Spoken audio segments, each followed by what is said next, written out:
What's going on, everyone? Thank you for making this video part of your day. I'm so glad to upload this brand new video for you guys, and it's 2017, guys. It's wrapping up, and I'm so happy to have seen so many movies this year. I practiced seeing maybe about 20 of them. I spent probably $100 going to the movies, buying tickets and popcorns, and I gotta tell you, I do it all again because, man, I love the movies. But if I had to pick out 20 of the movies I've seen, ranging from like Thor, Ragnarok, Spider-Man, Homecoming, Alien Covenant, Beauty and the Beast, all the movies I've seen this year, there were only 5 of them that made the cut. The 5 of them that I think were probably the best this year. Now, before we go any further, let me just state that all film is subjective. And these are just my personal picks of 2017. You guys have totally different movies than me. Personally, these were my favorite movies of the whole year, and I'm so excited to run them down for you. So here we go. Starting off my top 5 movies of 2017 is a movie that I didn't see coming. It was on Amazon, and I was so glad to finally watch it. It was The Big Sick. And oh my God, this movie was pretty dang funny. I loved every minute of it. From watching Ray Romano, Kamali Nanjiani, and Holly Hunter's performances in this movie, they were so great. I mean, I loved how they each brought their own type of humor in the film, and seeing as how you have 2 comedians in this film, it makes it all the worthwhile. And I love that how, not only that, but this movie is also based on a true story. This is based on Kamali's love with his girlfriend who went into a coma for a while, and I love that how he interacts with her parents in a way that's kind of pretty funny, meeting the parents for the first time after a potential breakup. So the movie was pretty fun. I loved every single minute of it. I laughed a lot in this movie, and it's on Amazon. So if you guys have Amazon Prime, or if you guys just got the Amazon Fire Stick, go ahead and watch it right now because it's pretty dang funny. So that's going to do it for number 5. Now, number 4, I have Disney and Pixar's brand new movie, Coco.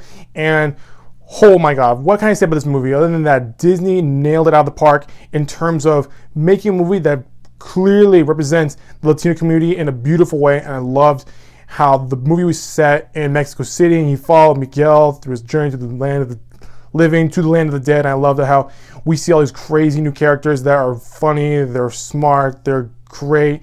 And I also love how the music played a really good role in the movie as well. And that's personally one of my favorite parts of the movie. Now, what we really liked about the music was that how when you watch the movie, you see how they really go in depth of how the music plays a role in this movie. And you see how, like, also as a production standpoint, because when you look at the moments when you're seeing Miguel play his guitar or some of the characters play their music instruments, you see how they hit every single right note that an actual performer would actually string when they're performing in front of huge crowds. And that was like a little good note for me that I loved. And honestly, I'm gonna say this right now, that this will probably go down as one of my favorite Disney Pixar movies of all time. And I loved it how this movie touched all aspects of all families, of all ethnicities, of all races. That family is important. It's important to remember our culture, remember to important our heritage and everything that we hold dear close to our hearts.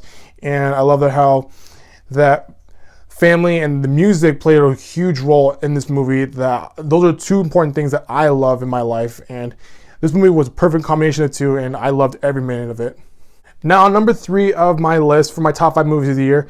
This movie was a long time coming, and I was so waiting for this movie ever since in 2011 when I saw the rise of an ape rebellion, and in 2014 I saw the dawn of a brilliant sequel that I loved so much. And now in 2017 I finally witnessed the end of the ape war and war for the Planet of the Apes. Oh my God, I love this movie from beginning to end. I loved every second of it.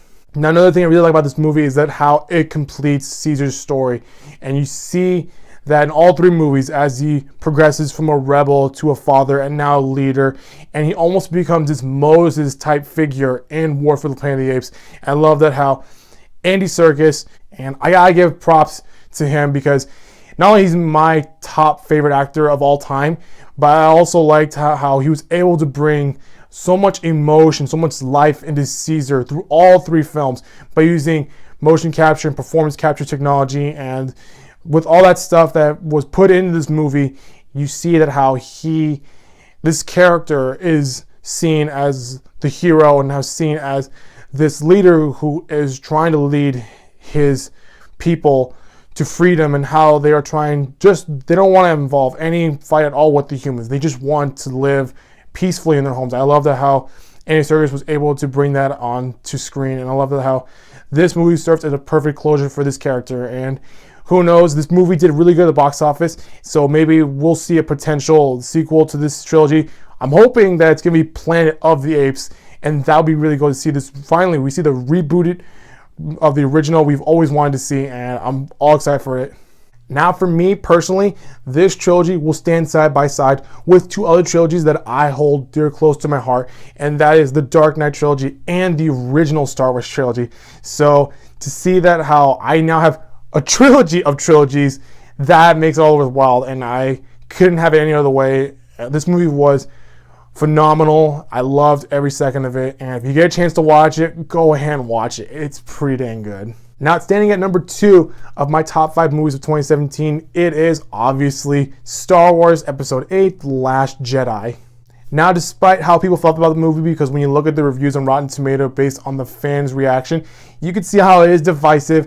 But for me personally, I really like the movie, and I love that how after so long, we finally got to see Luke Skywalker back on screen, and it was a real nice treat to see that how what has happened in the time between Return of the Jedi and The Last Jedi, and it was really awesome to see. I was satisfied from beginning to end from this movie.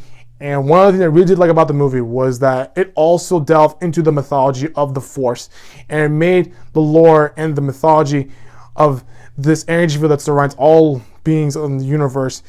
It made it more special to me. I love how we get to see all our characters back on screen after a couple of years since The Force Awakens, and it was real nice to see that how everyone had their own adventure, but at the end they all came together and it all served a purpose for this grand story that was told.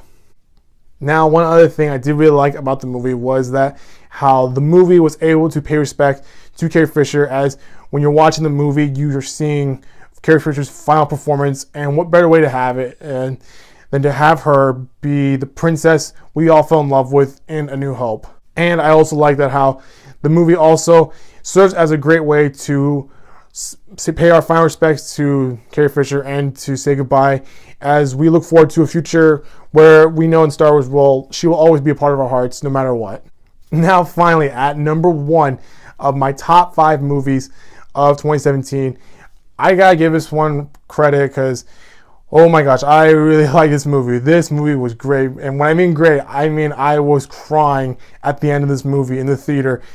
At number 1, I put Logan. What I really liked about this movie is that how Hugh Jackman, Patrick Stewart, and Daphne Keane, they pull out all the stops in this movie. I feel like they saved the best for last in this final Wolverine movie. And I love how the acting was phenomenal from beginning to end of this movie.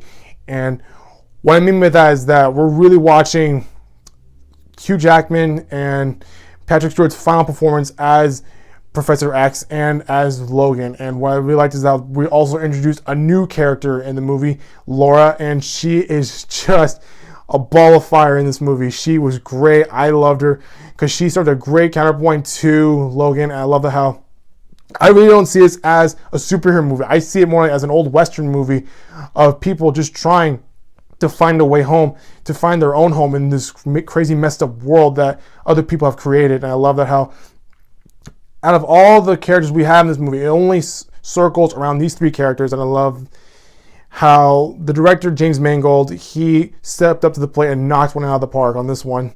Now, another thing I really did like about this movie was director James Mangold's approach to this movie. And I really liked that how he really gave us the Wolverine we've all wanted to see ever since we saw his first rage mode in X2. And I love how we finally got to see the movie we've all wanted to see. We all want to see Logan just cut through people, curse, and just have a drinking habit, being old man Logan, and just slashing through all the bad guys and his berserker rage mode that we all love.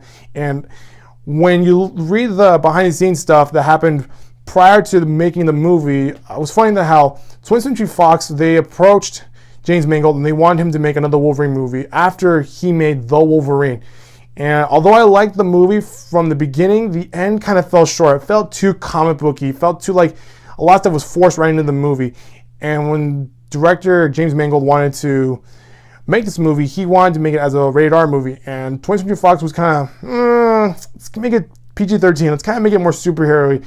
But Mangold was very confident in this one. He said, no, I want to make a rated R movie. I want it done this way, and this would be the perfect way to send off Hugh Jackman and Patrick Stewart in this movie. And the end result is beautiful. And I also love that how the hidden message in this movie also touches upon family as well. Because when you watch the movie, you see how Logan and Charles Xavier are the only two left, and they really rely on each other. And to see how this little girl comes into their lives, they suddenly create a family, something that Logan has never had in his life, and something that Charles has always wanted ever since the tragedy that happened in prior to the movie, which was, when you watch the trailer, you see how all the mutants are gone, and it really brings Charles down. And when he sees his little girl come back into his life, you see that how like he has so much joy and hope for this mutant. And for Logan, he's very distant. He doesn't want anything involved with her because he's lost too many people, and he doesn't want to lose any other people more. And I love how it's basically a struggle for all three characters. You have Logan struggling with being alone. He wants to die. He's been through so much pain and so much tragedy that he just wants to end it all. And Charles, he wants there to be so much hope, but in a world where practically it's hard to find hope at all, where people are just struggling to make ends and living like rats. And for this little girl, she just wants to be with her own kind.